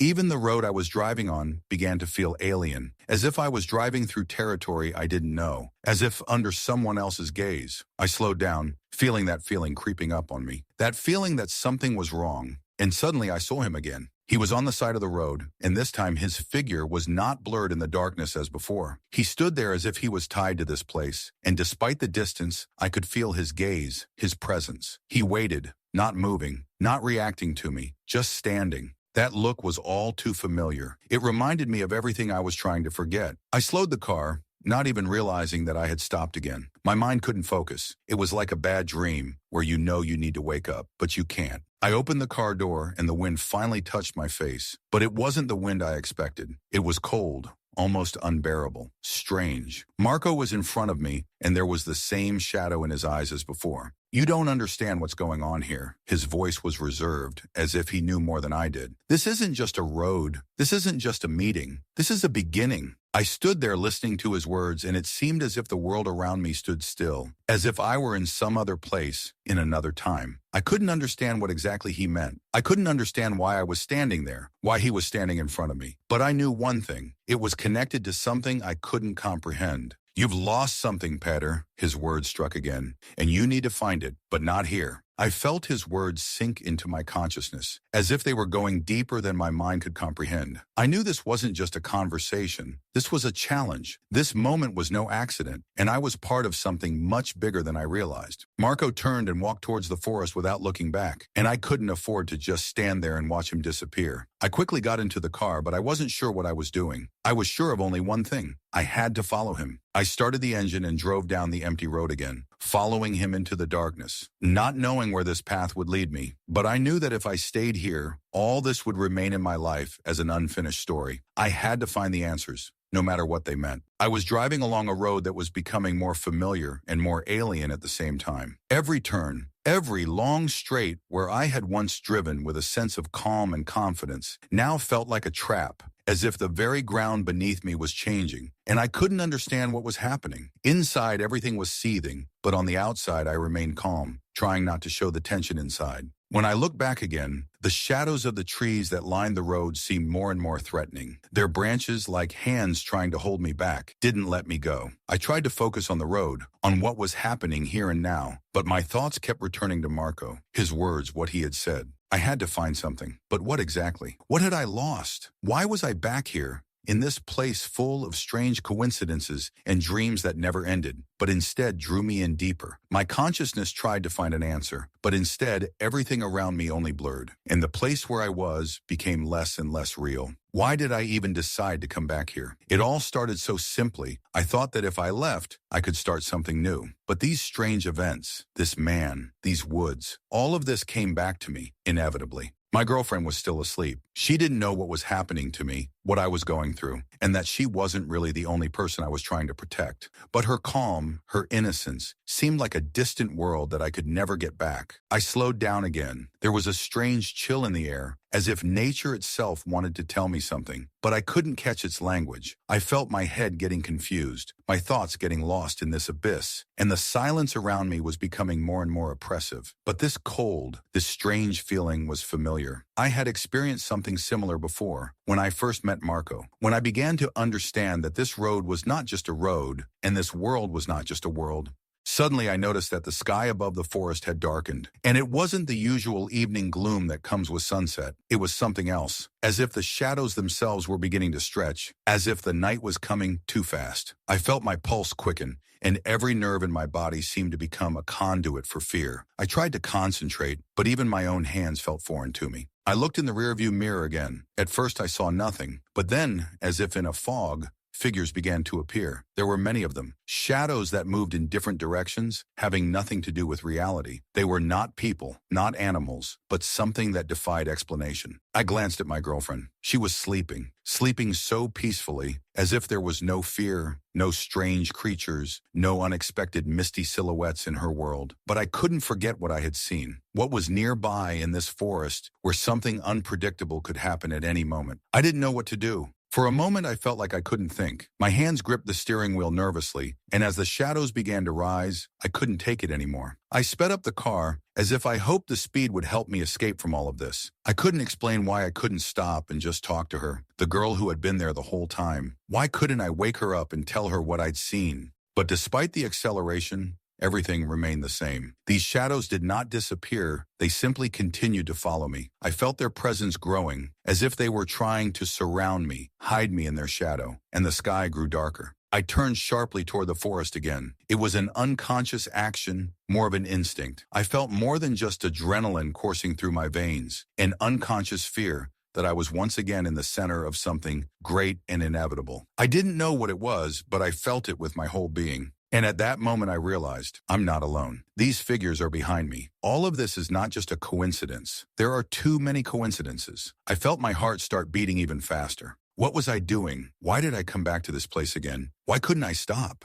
But there was no time for answers. My thoughts were clouded, and the road I had just been on had disappeared. I stood in the same place where I had met Marco. This forest, these shadows, this strange silence. Everything was close again. Everything had returned, and I couldn't leave. My eyes couldn't tear themselves away from the road, even though I seemed to be no longer moving. The car stood as if waiting for something that was hard for me to comprehend. The silence that reigned around me became more and more suffocating, and each moment lingered like a fog that refused to dissipate. I didn't know how much time had passed since I stopped, but in a sense, time no longer existed. Everything that was and everything that should have been merged into one continuous line. I sat behind the wheel, watching the fog thicken around me, and I didn't want to move. Just sit there. It was like some strange trap. The wind was too quiet, but I could feel it coming through every crack in the glass, as if it knew something I couldn't understand. My girlfriend, as before, was sleeping peacefully. I saw her chest rise and fall, and for a moment I wished she would wake up so I could talk to her, but not about what was happening now. I wanted to talk to her about something else, about something that seemed important, about what brought me here. But I knew I didn't have to tell her. I couldn't tell her. She wasn't part of this. She couldn't understand, just as I couldn't understand what was happening. It was too complicated, too confusing to explain. Suddenly, in my rearview mirror, I saw him again. There he was. That man, Marco. He was standing at the edge of the road, just like before, but now his figure was clear, as if cut out of the shadows. He didn't move, didn't speak. He just stood there, staring at me. And there was that look in his eyes again. That look that penetrated, that made me feel like I had lost something. I didn't know what to do. I couldn't just sit there and watch him reappear. I knew his appearance wasn't just a coincidence. I had to do something, but I didn't know what. I looked at my girlfriend again. She still hadn't woken up. She hadn't seen what I saw or heard what I heard. The silence became unbearable. I had to get out of the car. I had to understand what this all meant. I opened the door and stepped onto the cold ground. As soon as I touched the asphalt, the world around me became even more real, but at the same time different, strange. I felt the cold penetrate me, making me feel weak and vulnerable. I walked up to Marco. His face was barely visible in the dim light, but his eyes were too clear, too expressive. It was a look that seemed to be trying to see right through me, to penetrate all the layers I was trying to hide. He was silent, and there was something about that silence that went right to the bone. I felt he was there, but also somewhere else. He wasn't just a person. He was part of something bigger. I knew it. "You've returned," he said at last, and his voice was not the voice of the man before me. It was the voice of time itself. It sounded muffled and distant, as if it were not he who was speaking, but the universe itself. I didn't know what to say. I felt like I needed to do something, but I didn't know what. Everything seemed so confusing. All these meetings, all these strange events, they were leading me somewhere, and I couldn't figure out where. "You're back," he repeated, "but you still don't understand, Peter. You don't understand what you've lost." I felt his words penetrating me. They were like an unknown force that was pulling something important, something hidden, out of me, and this feeling was unbearable. I tried to understand what it meant, but instead I only felt this shadow, this emptiness growing around me. I could not find the words. "You can't run away, Petar," Marco said calmly, but his words were like a hurricane. "You can't go back to where you were before. You can't stop what's about to happen." And at that moment, I felt as if the whole world started to spin around me. I had lost something important, and this feeling was indescribable. I was like a ship that was moving further and further away from the shore, and I didn't know if I had a chance to return. I looked at Marco, and in his eyes, I saw that he knew. He knew where I was going. He knew what was waiting for me, and I knew that I couldn't escape it. It was inevitable. Marco quietly turned away and began to walk away, but his figure disappeared as suddenly as it had appeared, and I remained standing, absorbed in this strange feeling that I could not explain. Suddenly, I felt something inside me change. I went back to the car, but now I didn't know what to do. My girlfriend was still sleeping, and I didn't know if I would be able to explain to her everything that was happening to me. But I knew one thing. I could no longer go back. The shadows of the past continued to follow me, and I was forced to move forward despite the fear and uncertainty. We stood at the edge of the road like two people who were unaware of where they were going. Time seemed to slow down, and even the light wind that usually brought relief became heavy, as if it was holding us in this moment, not allowing us to move on. I felt her presence next to me, but at the same time I felt an invisible wall growing between us, putting us in different realities. What do you mean? Her voice broke the silence again, but now it was more than just anxious. There was an urgency to it, as if she were waiting for an explanation I couldn't give. I looked at her and tried to find the words, but they wouldn't come. All I could feel was a growing tension in the air that wouldn't let me speak. I can't explain what's happening. I don't understand it myself. My words finally came out, and I felt them ring hollow. Even as I tried to explain, it felt like this world was too far away from what I could convey to her. All I could understand was that something in my life was broken, and I couldn't find anyone to help me with it. I turned back to the road. Along it stretched endless shadows, fading into darkness, like reflections of something that shouldn't exist. Somewhere in the distance, a faint light flickered, but it felt like the light was an echo of the past, not the present. "You see it, don't you?" she said quietly but confidently, and there was less alarm in her voice than growing understanding. She stood a little to the side, but her gaze was focused on the dark shadows that I had seen myself. Her eyes were shining, as if she already knew what I was trying to hide. "Yes," I answered with difficulty. That was all I could say. I felt my shoulders tighten and my breathing become heavy. Fear was taking hold of me. Something I hadn't noticed before was now becoming all too obvious. This feeling of belonging to something alien, impossible, seemed about to destroy me. This moment, it couldn't be accidental. This path I had chosen couldn't be easy. "You're not alone, Petter." Her words, though quiet, were a revelation. She came closer and put her hand on my shoulder, as if she knew that in this moment she could be the one to hold me. But there were no promises of salvation. There was simply an understanding that we were both in this together. At some point, I realized that I was on the border between two worlds. This world was mine, but at the same time, I was part of something more complex, unknown. All I could do was follow this feeling, this subtle but inexorable call. And although I didn't know what it would mean for us, I knew that we couldn't turn back. "What does this mean?" she asked, taking my hand again as I turned my attention back to the road. There was not only alarm in her voice, but also the same terror I had felt when I stood before this fog, when I met Marco and felt reality begin to crumble. "I don't know," I answered, but this time I didn't feel that empty fear. I knew that if anything could save us, it would be the truth that I wasn't ready to accept yet, but that I couldn't avoid. "You talk about fear, but it's not just fear," she continued, as if searching for the pieces of this puzzle I was so afraid to solve. "It's more than that. We're not where we thought we were." I nodded at a loss for words. We were on a border, but not just a physical one. We were standing on the border between what was reality and what was beginning to consume it. I didn't know what was coming, and all I felt was that I couldn't stop what was beginning. "Have you ever wondered what it means to be alive?" Her question was unexpected, and I felt like it was making me think. I tried to understand her words, but at that moment I realized that I couldn't. I couldn't because it wasn't about what we think. It was about what surrounds us. We stood there looking into the darkness, and I knew that everything that had happened up to that moment was just a prelude. Everything that came next was waiting for us beyond what we understood. But I also knew that we couldn't go back. Story 4.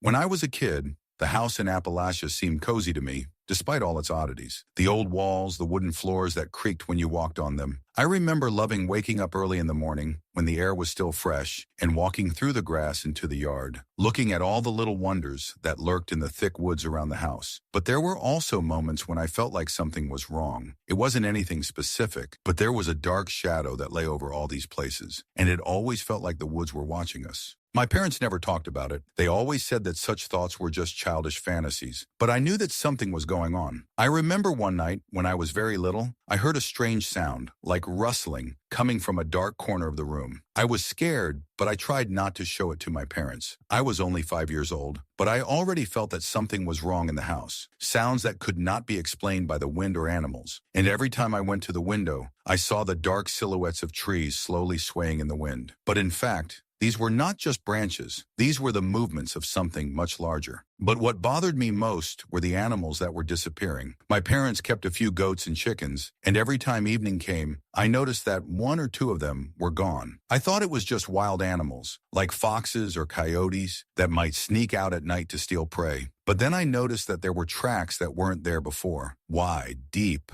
with prints that looked more like human prints than animal prints. I tried to tell my mother, but she didn't believe me. "You're just afraid of the dark," she'd say, hugging me and rocking me to sleep. I tried to find an explanation for all this for a long time. I thought it could be some kind of wild animal, maybe a wild bear or a wolf. But then I noticed that the tracks disappeared into the forest, and they became stranger and stranger. I remember one evening I decided to go into the forest. It was early autumn, when the trees were just starting to change color. The leaves were red and gold, and as I walked along the path, I thought that there were secrets hidden in this forest.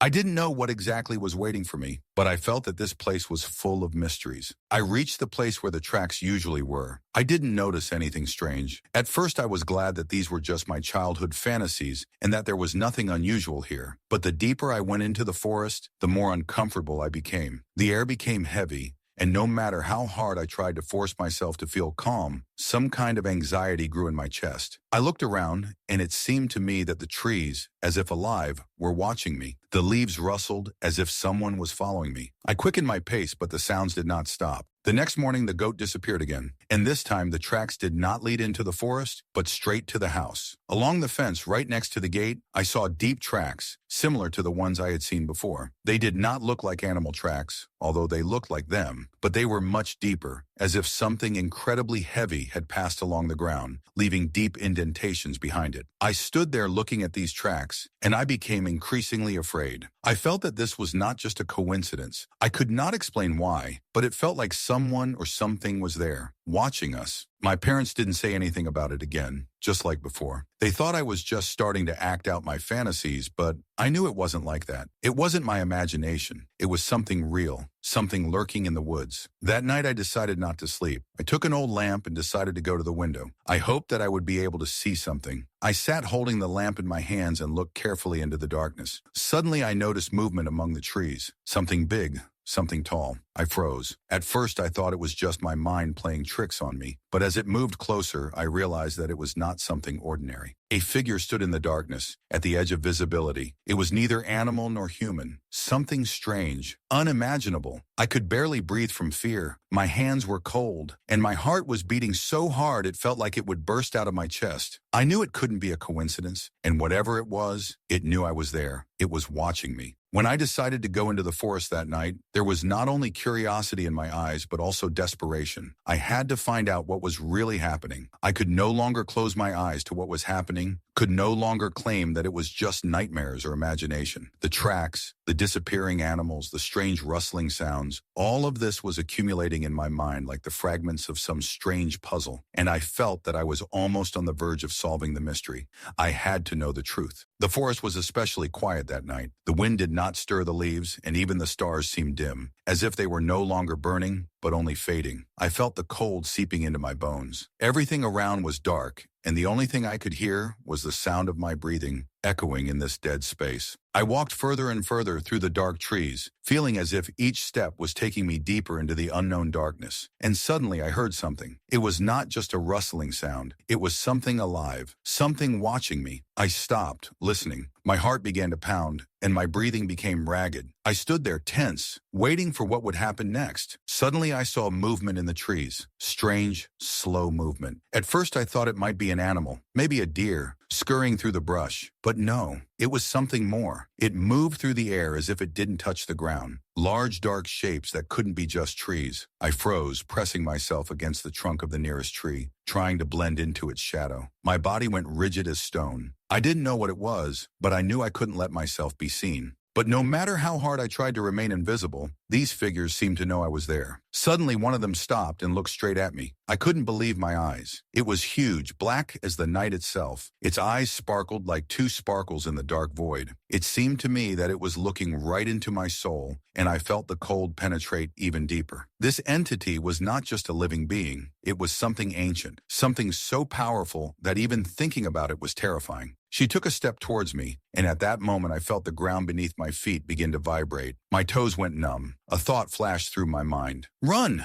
Run right now! But I couldn't move. My whole body felt heavy, as if 100 different thoughts had occurred to me at once, and each of them paralyzed me. The shadow was getting closer, and I couldn't tear my eyes away from its eyes. Every step I took made the air feel heavier. Suddenly I noticed a smell, damp, musty, as if the entire forest had been consumed by something foul. I closed my eyes, trying to shake the feeling off, but when I opened them, I saw that the figure was now standing right in front of me. I froze, unable to move, and only its eyes continued to flicker in the darkness. The shadow made a strange sound, like a whisper, but it was not human. It was a sound that did not come from lips, but from the earth itself, from nature itself. It penetrated me to the very depths. You should not be here, I felt, although it was not said in words. It was a thought that penetrated my mind, like a message coming from the very nature of this place. I felt some force begin to pull me to my knees, and I could hardly breathe. But then something changed. For a moment, everything disappeared. The shadow retreated, and I felt the world around me become alive again. The leaves began to rustle, the wind picked up, and the stars began to flare up in the sky again. I stood there, completely confused, not understanding what had happened. This was not an ordinary encounter with the unknown. This was something much deeper, something that went beyond comprehension. I felt that this being did not simply disapprove of my presence. It knew me. It knew that I was the one who had to face this. I quickly walked away from that place, unable to continue my exploration. But when I tried to go back, I realized that the road had disappeared. Everything around me had changed. The forest became unfriendly, as if pulling me into even darker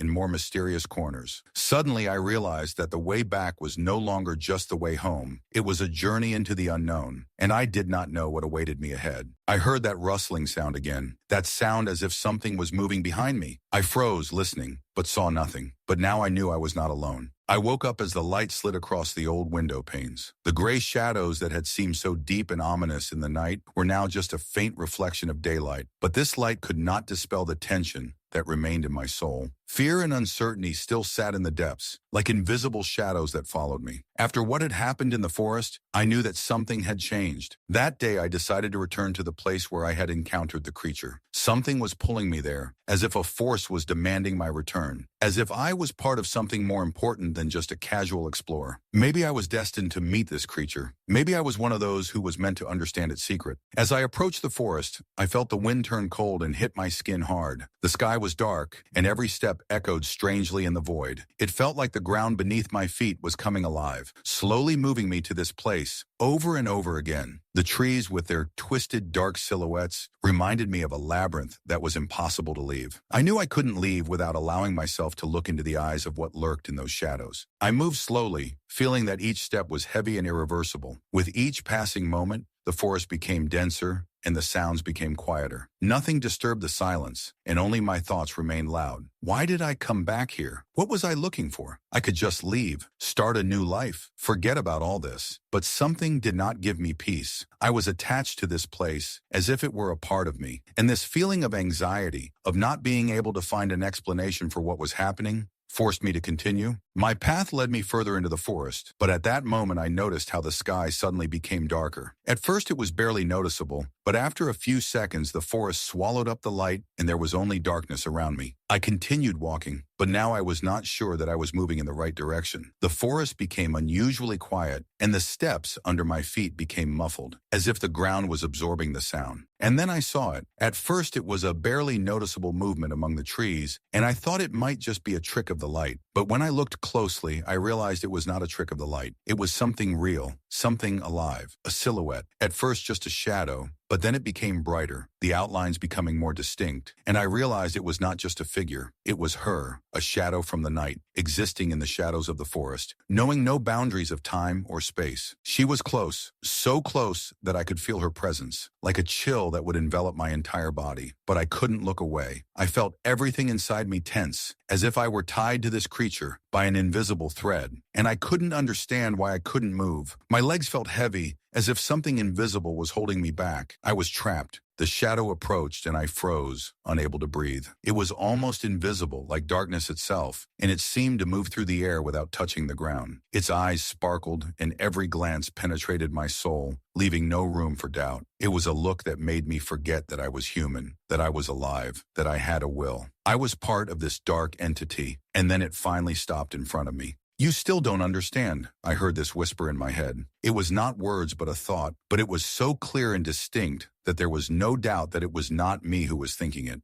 You are still trying to understand why you are here, but you must understand that you are not here by chance. You are here because you are part of this world. You were chosen, the entity continued. I tried to move, but my body was motionless. I couldn't take a single step, and all I could do was stand and listen. You want to leave, but you can't. You can't leave this because you've already been marked. You've already become part of this place. I felt the dark hands of this entity touching my soul, and everything around me began to change. The forest, the trees, the air, everything became part of this shadow. My eyes widened, and I tried to remember what I had done, what I had been searching for. But all my thoughts were now tangled, like the tangle of old tree roots, and I could not find a way out. You have become a part of this labyrinth, sounded in my head, and this whisper penetrated every cell of my body. I knew I couldn't get out. I couldn't go back. I was consumed by this world, and all that was left was to watch as the dark forces dragged me into their depths. When I woke up, I realized that I was no longer standing on the ground. I was surrounded by darkness, squeezing me from all sides. There were no sounds, no light, only emptiness and cold. And this shadow, which was still hanging somewhere nearby, like fog, penetrating my consciousness, making every thought heavy and murky. I tried to stand up, but my arms and legs wouldn't obey me. They felt paralyzed, weighed down by a weight that was invisible but tangible, like metal chains wrapped around my wrists and ankles. There was no fear inside me, only a feeling that I had been stuck somewhere for a long time. This place was familiar, like a home I had once known but had long since lost touch with. My eyes searched for the light, but instead I found something else. Somewhere in the darkness I saw it. I couldn't tell if it was the shadow itself or something else, but something made me stare at it, as if it were the only landmark in this world filled with darkness. At first I heard nothing, but then a sound came, so far away and yet so clear. It was like footsteps, but not ordinary footsteps. These were footsteps that didn't touch the ground. They seemed to float in the air, like invisible chains that someone was pulling. I still couldn't move. My eyes followed every movement of this figure, but it didn't come closer. I knew it was there, but it remained at a distance, not giving me a chance to understand what kind of creature it was. Closer, further, the shadow did not disappear. But something had changed. The shadow had begun to speak. The voice was familiar, yet strange, like a whisper coming from a distant side of reality, where the boundaries of consciousness and sleep intertwine. It was soft, yet it carried an indescribable pressure, as if the very air around me was heavy with the words. "You are not here by accident," said the shadow.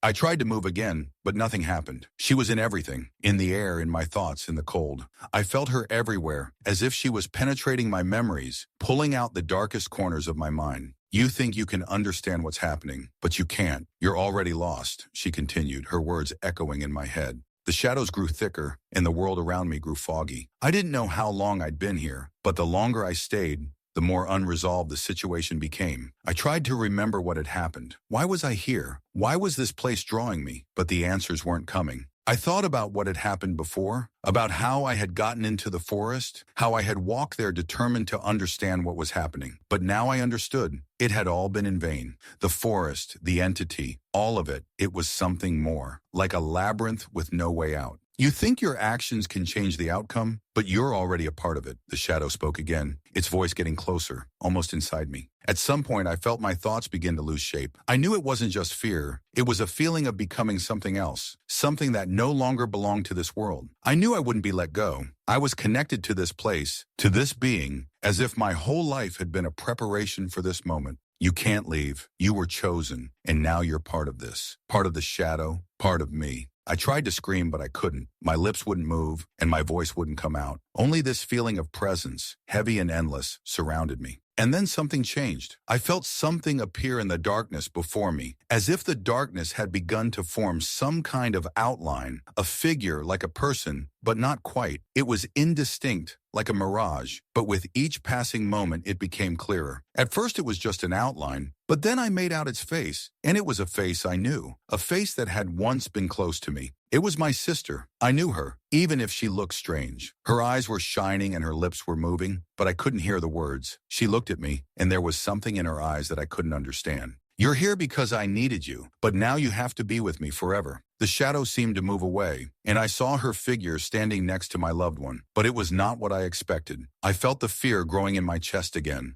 Something was wrong. It was not her. It was her shadow, her essence. She was not alive. And I realized that I had become a part of this world, a part of it, like all those who could not get out. You cannot leave, just as she could not leave, the shadow whispered, and there was a coldness in her words that consumed everything. I stood there in the shadows, feeling the darkness swallow me up again, turning me into something that had no name, something that was once alive but was now part of this eternal void. The darkness around me began to dissipate gradually. I felt myself becoming more aware with each passing moment, but not completely. It was as if I was still hanging in the void, but at the same time I felt some boundaries, as if I were back in my body. But my body did not obey. I could not move. I was tied to this place, to this shadow, and yet I was in some kind of suspended state. Every moment seemed like an eternity, and in that moment I felt a presence, not a shadow, not something dark or ghostly. It was a voice. I heard it clearly, but at the same time, it seemed to come from the very depths of my head, as if these were not words but feelings that I perceived not with my ears, but with my whole being.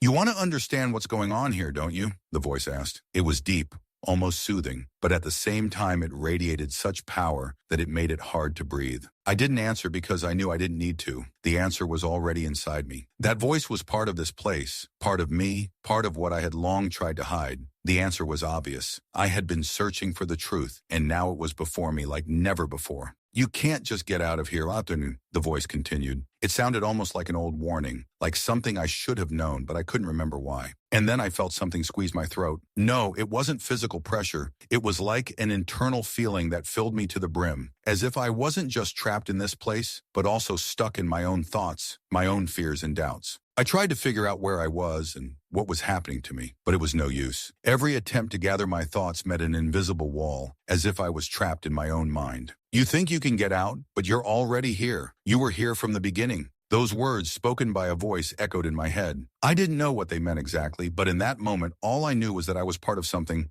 I couldn't control. And that voice that sounded like fate itself, like a prophecy I was meant to face. I felt my thoughts becoming more and more cloudy again. They began to mix, to lose clarity. Everything was like one huge fog in which I glided, not knowing what awaited me. I tried to remember what had happened before. I tried to understand how I got here, but nothing came. It was as if the memory had been ripped out of me, leaving only a feeling of emptiness. Suddenly, shadows appeared in that empty space. They were not like the ones I had seen before. These were brighter, clearer, and among them, like a stone against the water, stood out a figure, a man, or what had once been a man. I tried to concentrate, but something about his movements made me feel sick. He was a man, but his movements were awkward, like a puppet controlled by an invisible string. He came toward me, and I felt his gaze penetrate me, as if he were looking into every corner of my soul. "Do you still think you can leave?" The man spoke, but his words did not touch my ears. They pierced my consciousness like blades. I felt something dark that I could not understand entangle me, and with each word I felt my reality begin to dissolve, as if I were disappearing, becoming part of this dark figure. "You will lose yourself if you do not accept that you are already here," the man continued,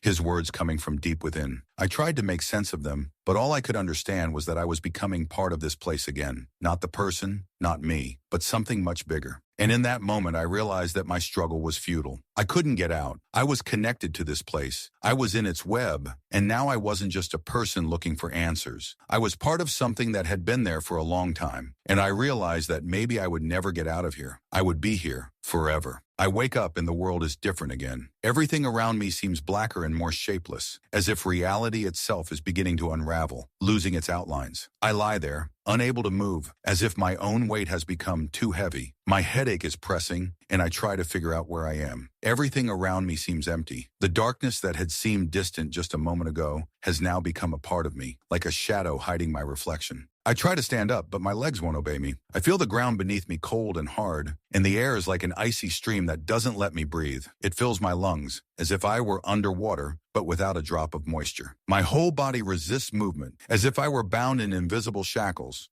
"Are you trying to escape again?" I hear the voice. It's here again, but it sounds even more familiar now. It's not just a voice. It's a part of me, more than I could ever comprehend before. I hear it in every corner of my mind, in every rustle, in every pulsing sound. I know he's right. I try to run, but where? Where can I find shelter from this thing, from this shadow that is me? My thoughts are filled with fear, but also with hopelessness. I am this place. I am its dark part, and all I can do is hide from myself. You can't escape this, the voice continues. It sounds like a promise, like a sentence. And I know he's right. I can't escape this feeling. I can't get rid of these shadows that blind me, squeeze me, and give me no chance to escape. Every movement is painful, and I realize that I am being pulled toward the direction from which this voice comes. I know that this is the place. It has already become a part of me, and now I must meet it face to face. Soon something appears before me that could be called a figure, but it has no clear outline. It moves like a cloud of mist sliding along the ground. I cannot discern its outline, but I feel its presence. It is an entity that has no form, but it lives in every corner of my mind. It has always been here from the very beginning. I stand there unable to take a step,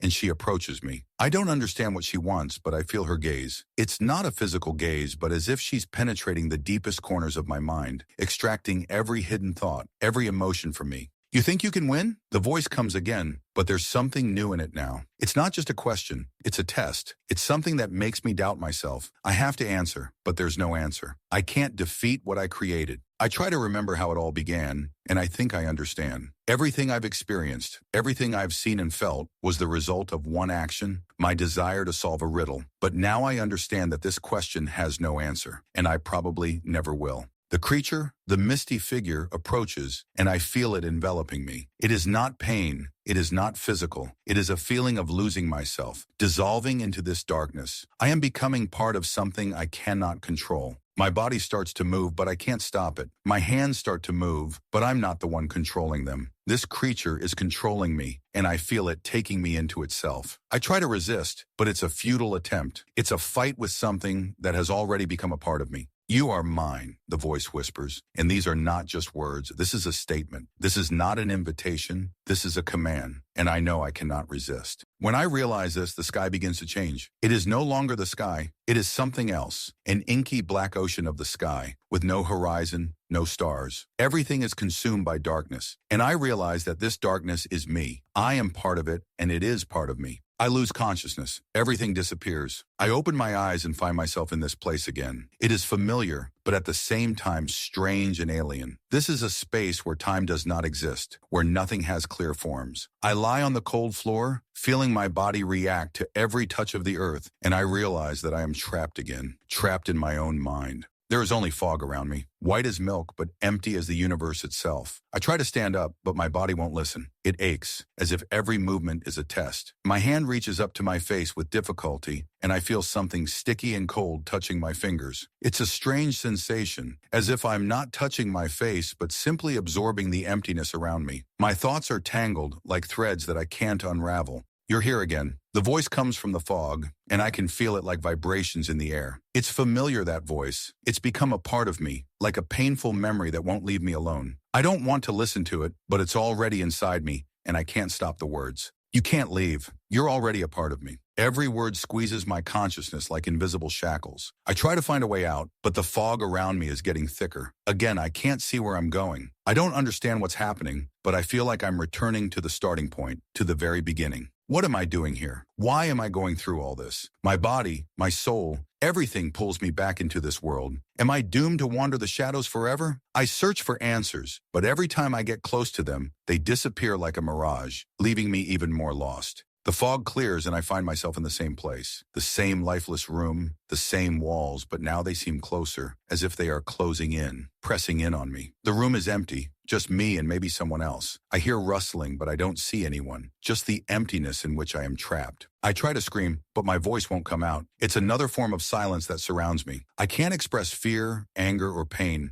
I can't do anything. I'm just here, inside myself, in that place where all paths lead to one goal, despair. You can scream, but you won't hear yourself or me, the voice says, and I feel the darkness closing in on me, swallowing me whole. He's right. I can't leave. I can't leave this place. I've become part of this nightmare, part of something that was once alive and is now just a rotting shadow. You know you can't win. You tried, but you can't. He speaks again, and his words are bitter like poison. I can't understand where they come from, these thoughts. Why do they haunt me again and again? What have I done to deserve this? Maybe this is a punishment, but for what? Why am I drawn here, to this world where I lose myself, my strength, my will? You already figured it out. It's not a question. It's a statement that makes me think. Yes, I get it. I figured out a long time ago that this world isn't real. I'm not real. I've become part of something I can't control. Every corner of this space were parts of my mind, hidden places I didn't know existed. I had created them, and now they existed here, in this fog. I had become something I didn't want to be, and now that I realize it, I know I can't go back. I try to stand up again. My arms are shaking and I can barely keep my balance, but I still try. Fear is pulsating inside me, but I can't stop. I need to move. I have to get out of here. That's the only thought that won't let me rest. And so I begin to move. With each step, it seems that the fog is closing in around me, that I will never be able to escape. But I do not stop. I go on, despite the pain, despite the despair, despite the darkness that tries to swallow me. Suddenly, I see something ahead, a blurry outline. It's not just a light, it's something that makes my soul uneasy. I approach it,